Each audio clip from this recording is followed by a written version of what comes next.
Dokie, today is a little bit of a different episode. We were interviewed on the UGC podcast with the guys from KiteSite, which was really exciting for us. We have been following along and kind of not working alongside, but hanging out with the guys from KiteSite. They have done an incredible job.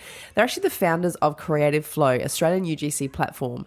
And from there, they saw a problem where UGC content creators, the biggest part of the job, if you are a UGC content creator, you may know this, is the admin, the back and forth, the toing and froing from brands, the getting paid, the adding upsells, all the things that are involved in a UGC content creator's journey.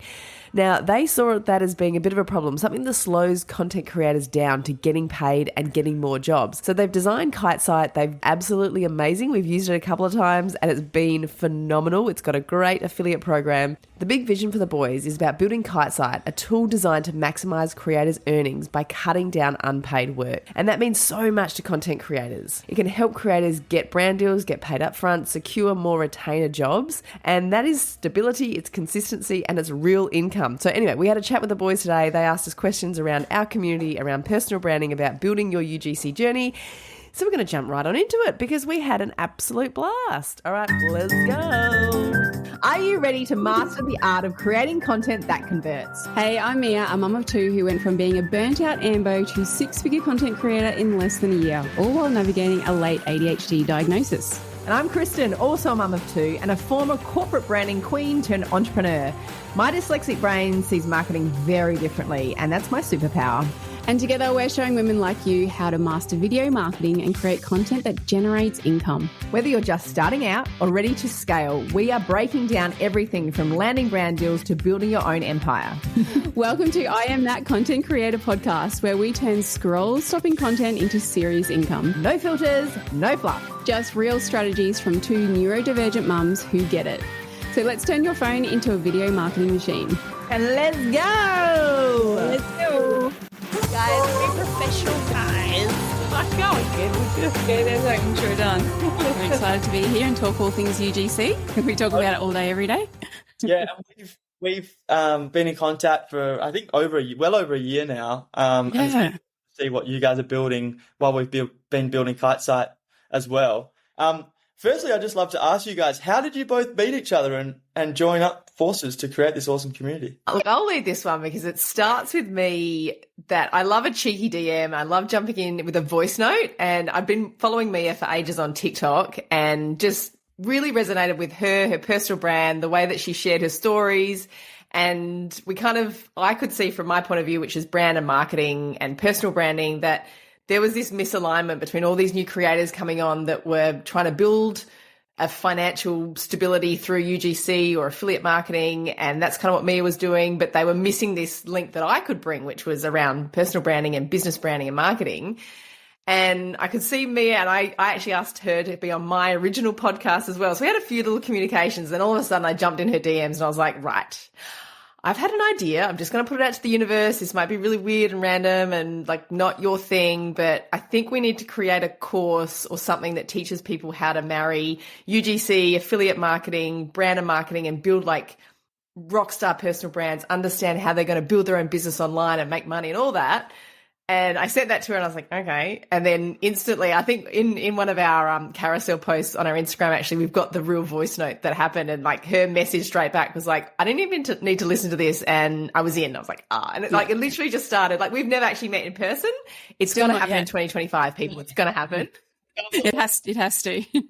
But we've since been Slack chatting basically every day. We're basically a married couple that Slack chat every single day. Yeah. We're basically the same person. We're the same person. Our kids are the same age. Our partners are the same name. We think exactly the same. So it's been a match made in heaven. Yeah. And that's yeah, everything. And our partner's the same person too. like what the hell? But it's amazing what you can do and who you can meet through TikTok and this whole content creation world. So it's been pretty cool. That's awesome. And before you guys started this community, were you both doing UGC on the side, part-time, or were you full-time, or what was the deal? Yeah, so my story is a little bit random. I was a full-time paramedic. I had babies and I was on maternity leave and I was that desperate not to go back to work. And I had no plan B and I just quit one day. Like, shit, okay, I got to find something to do. And I was just randomly scrolling on TikTok and I saw this guy in the US talk about UGC. I think that's about 3 years ago now. So when it was just starting to hype up, wasn't really a thing in Australia yet.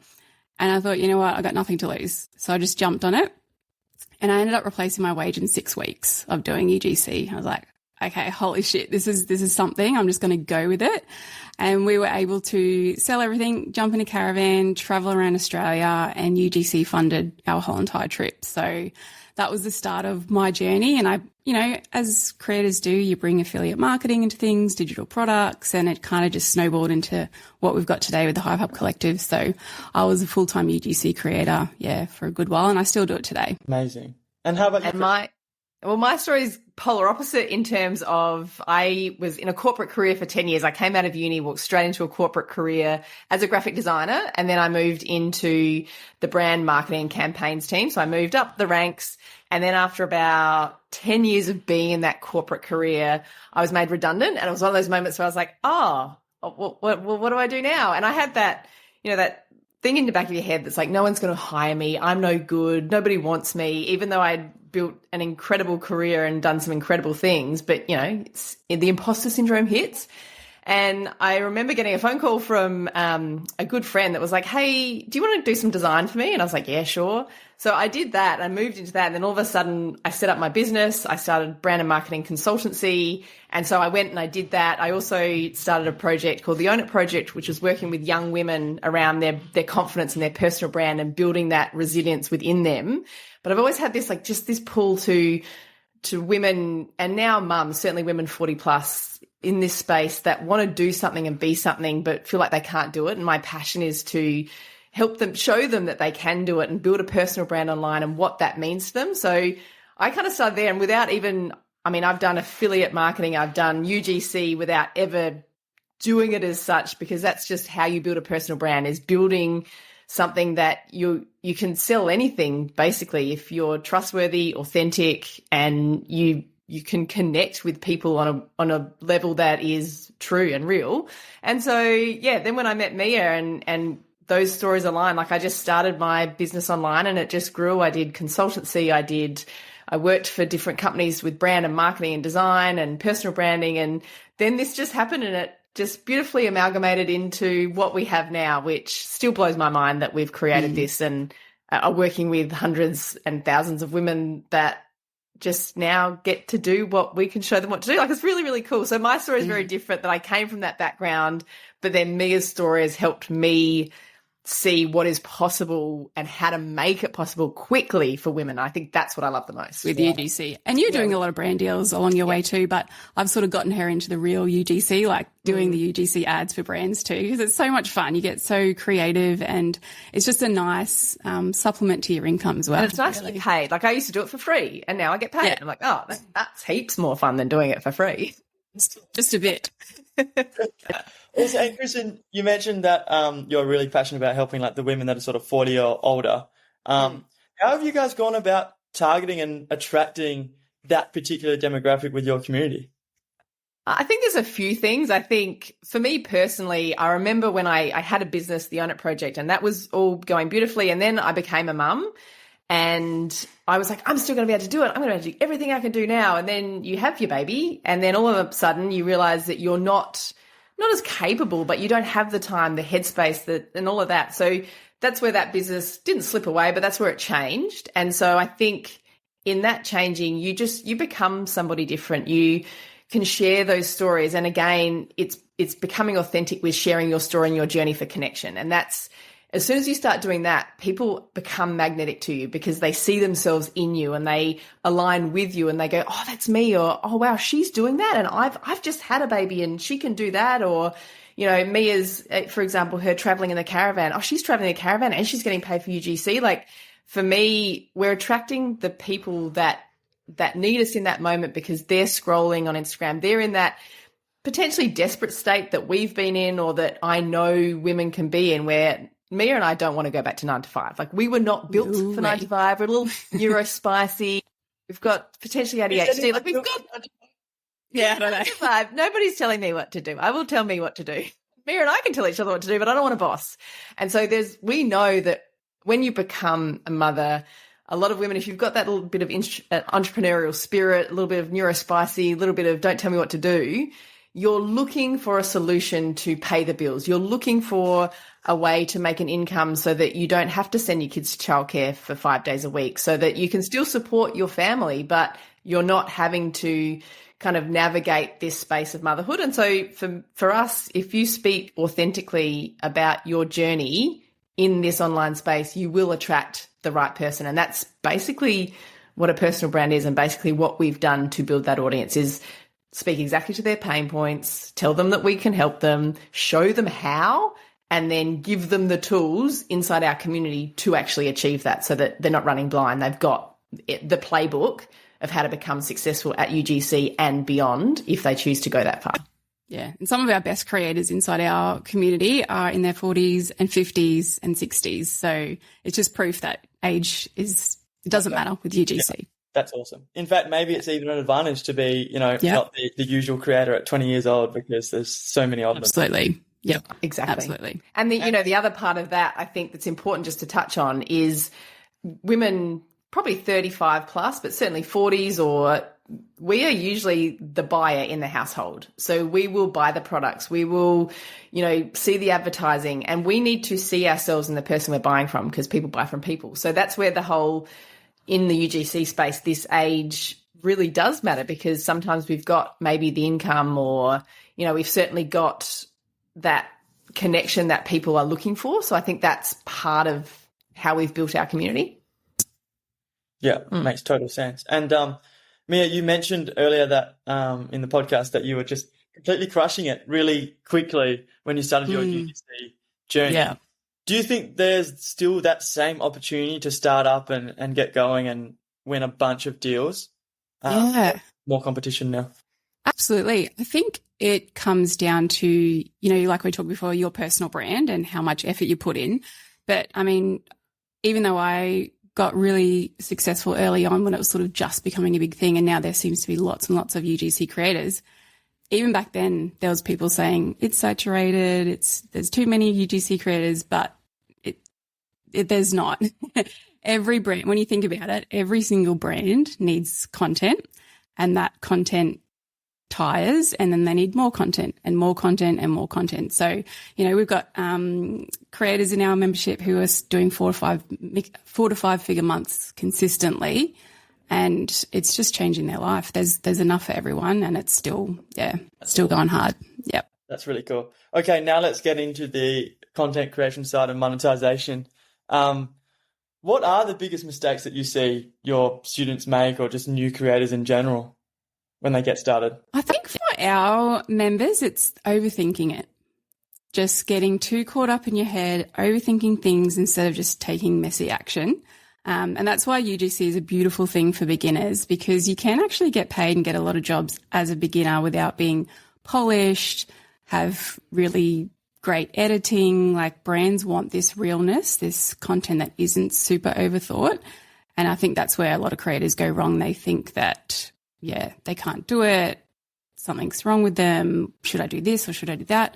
When really, you just got to get yourself out there and just do it. Messy action. Yeah, that makes total sense. I spoke with a creator. I've been speaking with heaps of creators over the last 6 months.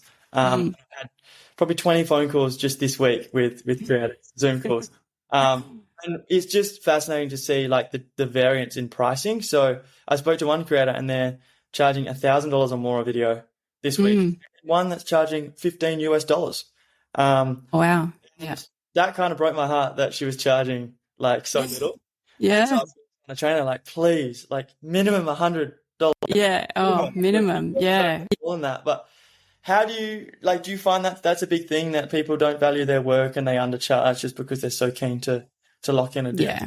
Yeah. And definitely when you're first starting out, there is that imposter syndrome. You're not used to charging these brands money, and until you sort of sit down and figure out, okay, this actually takes me quite a while to do, and I've just charged $100 for a video, and I've just, you just have made bugger all money. It can take a little while to build up that confidence and just be like, you know what? No, I am charging $500 or $800 for that video, because this is my time and my content is super valuable to these brands.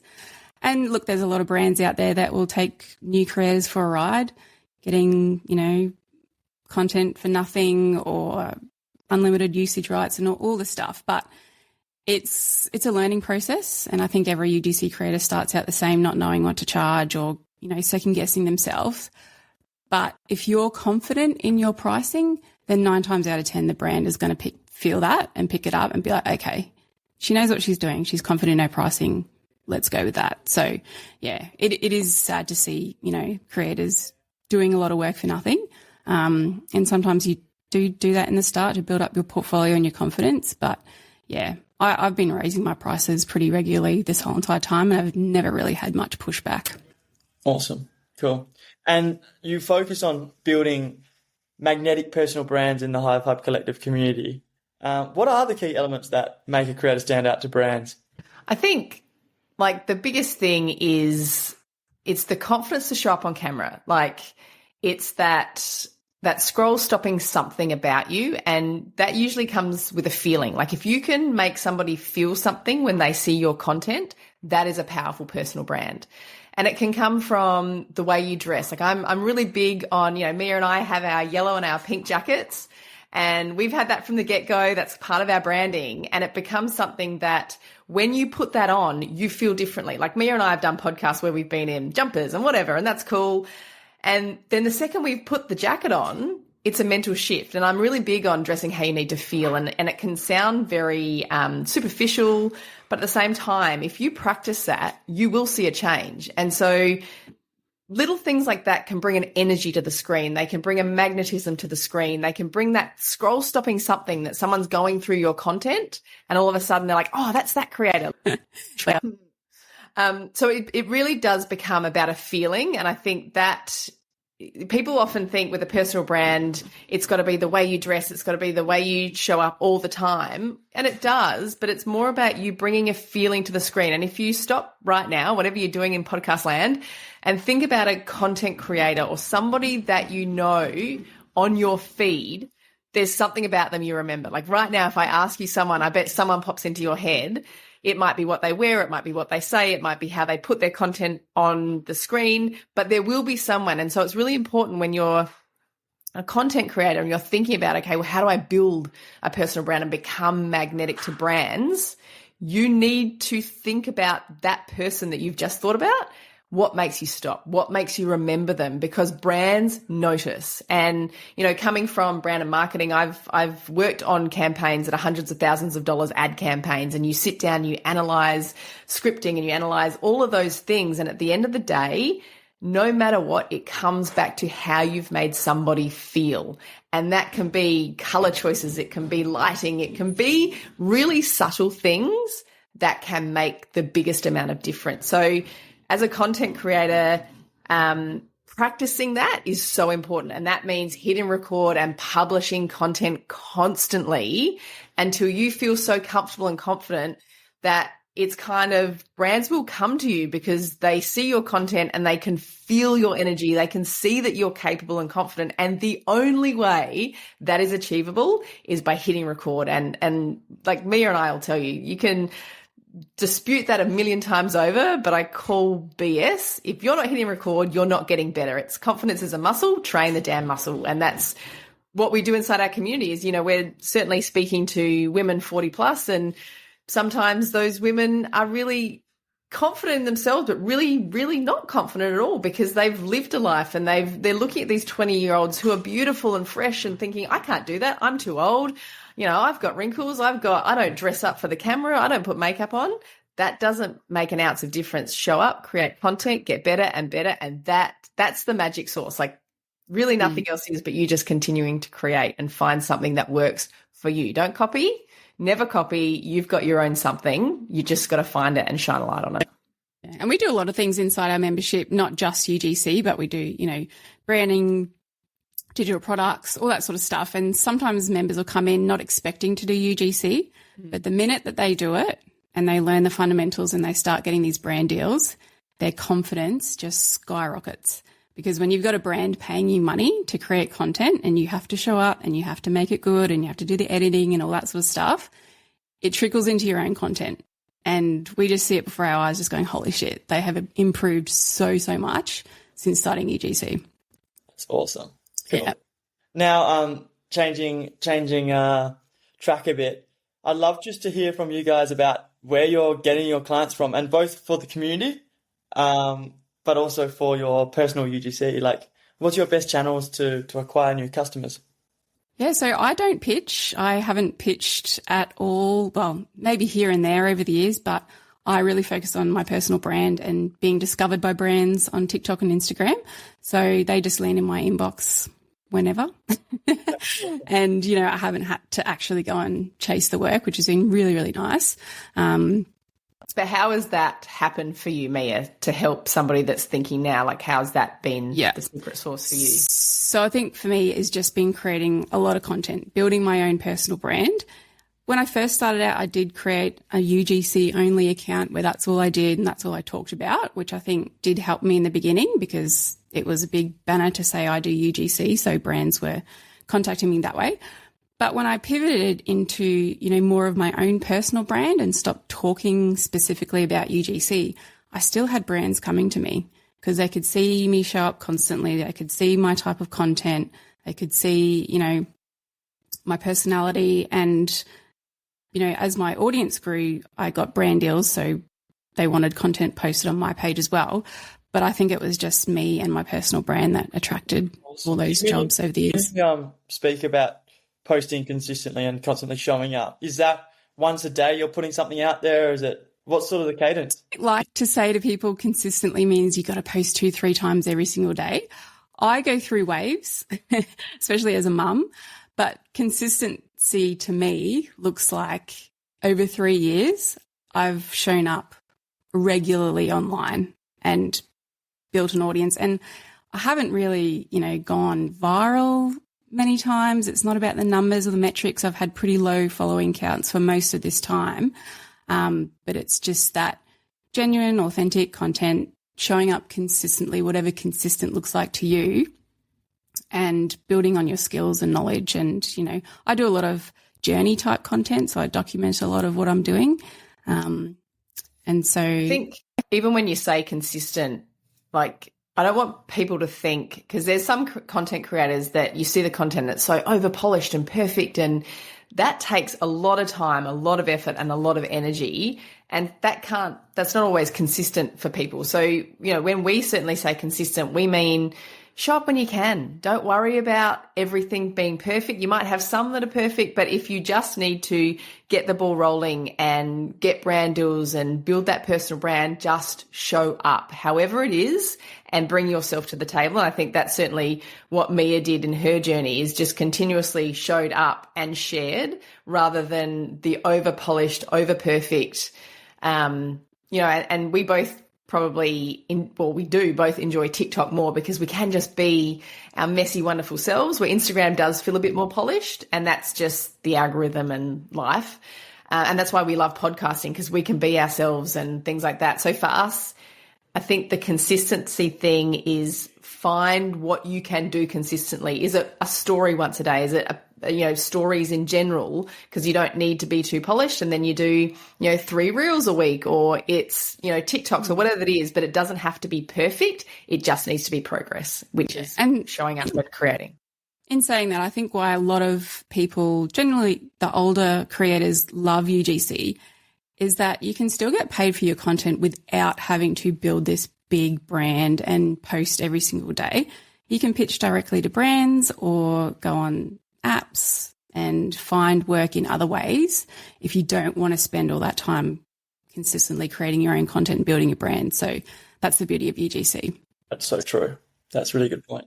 And what would you recommend for a creator that's having a slower month or slower period? I imagine it's going to be something similar to what you guys have been speaking about. Yeah, well, we really believe in diversifying your income, especially if you're creating a lot of content.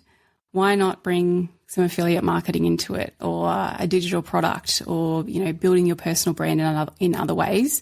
We've got other creators inside our membership who do virtual assisting or social media management, and they sort of build on their skills and diversify their income so that they're not solely relying on just getting UGC jobs.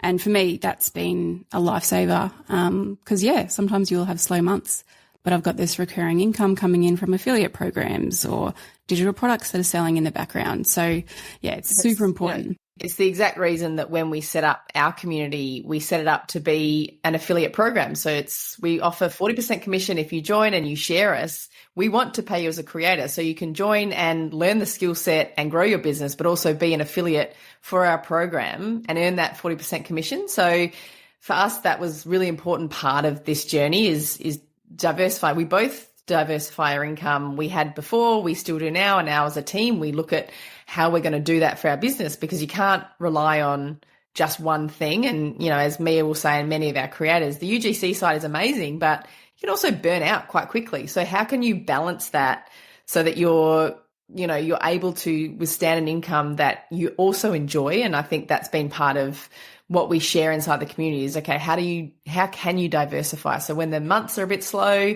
you can do this. And when the UGC is coming in, you can outsource some things, or you can take the reins and really go for it there and let, you know, the other business you're building fall back a bit just because you need to do this right now. So it's that balance that we probably enjoy the most, is sharing that with our community and how they can do that to make an income that they can sit back and enjoy and do it whenever they choose, when they want, on their terms, is really. And we're a bit of a holistic membership in that we really encourage our creators to build an email list and, you know, look at all these other things that will build a personal brand that, you know, you can basically sell anything. And with the skills that they use creating content for brands that converts, they're able to bring that into their own business as well. Awesome. I've got two final questions for you. The second last one is, how do you approach negotiating rates and setting boundaries with brands? Yeah, you just have to be confident. We've actually, we're helping our members inside our membership with that, with some AI agents that we've built that helps them negotiate these brand deals with their emails, because it can be a little bit intimidating trying to ask for more money from a brand. So we've created AI agents to help them not only with scripting pitch emails and their UGC content, but also how to negotiate with brands and get a better deal and get paid for what you're worth. But I think it just comes down to, you can only ask and they can only say no. So why not? Awesome. And final question, what do you think the future for UGC holds? Like, is it bright, or is AI going to be a huge threat? Really? Yeah, it's a weird time, isn't it?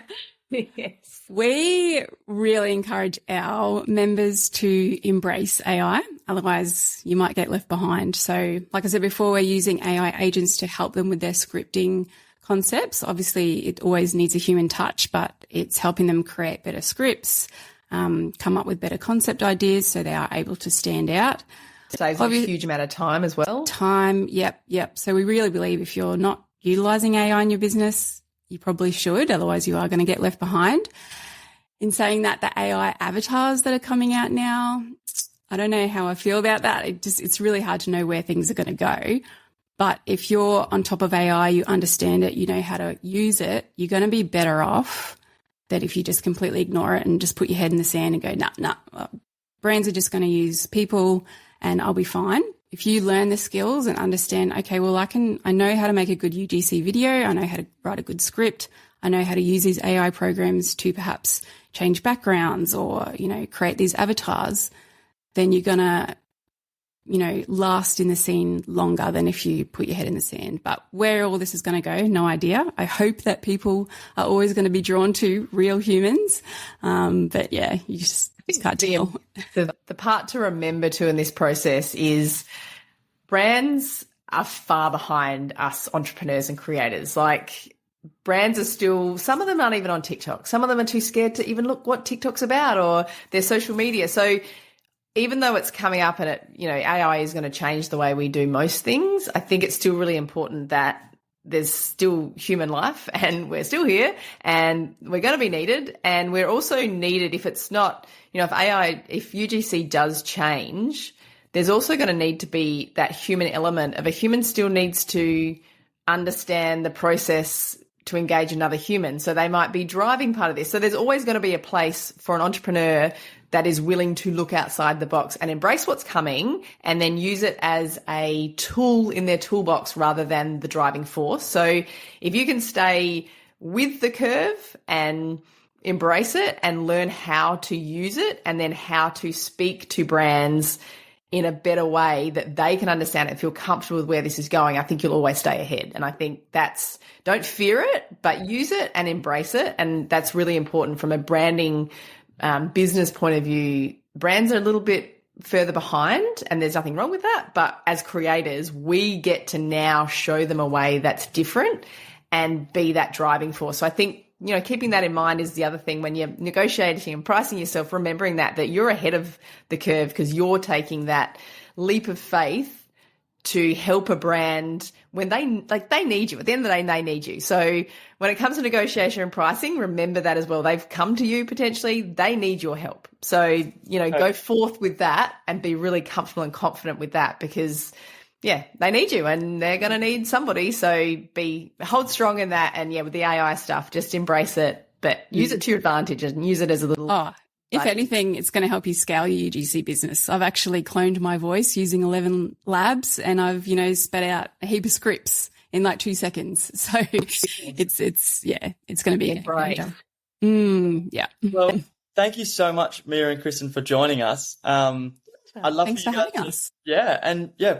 Please give a plug to the High Five Collective and how people can reach out. Do you want to do it, Mia? And with our we've got a code for everyone. So if you're listening, we've got a code that if there's anything that sparks your interest today, please drop in our DMs and hit us up. We love a cheeky DM, don't we, Mia? Just a couple. Just a couple. But we do have a code just for anyone listening now, which is 20Kite, which gives you 20% off anything at the checkout, anything in our services that you would like. So you can invest in that and come join us. We do have a community of hundreds of content creators, mostly women that they're not all 40 plus, but most are mums. If not, we're all in this space of wanting to create an online business, and UGC for me and I, if you haven't got that across the whole podcast, we know that it's the starting block. Like if you can get good at content and get paid for it, without blowing our own trumpet, I suppose the one thing that I've noticed from my background is there's lots of people that will sell you the secret sauce of how to create better content and how to do this and all of that. But we're actually giving you the skill set that gets you paid within 30 days or less. And then once you've got that skill set, at any point in your journey, you can turn back to it. Mia and I just did some UGC before Christmas because we were like, Christmas presents suck. So we did some UGC. Like it's a skill that you'll have for life that'll help you sell your course, your coaching program and any of that. So that's like what our community is about. Yeah. Yep. Awesome. Get paid to get better at content. Yeah, and come follow us, Hive Hub Collective. Come over there, hit follow. We're always there. Literally. Yeah, no, we are. Kristen, thank you so much for sharing that amazing value to our listeners and coming on the podcast. That was awesome. Great. Thanks, George. Thank you so much. It was amazing. Awesome. See you. Shit podcast. Absolutely. There's so many good ones too.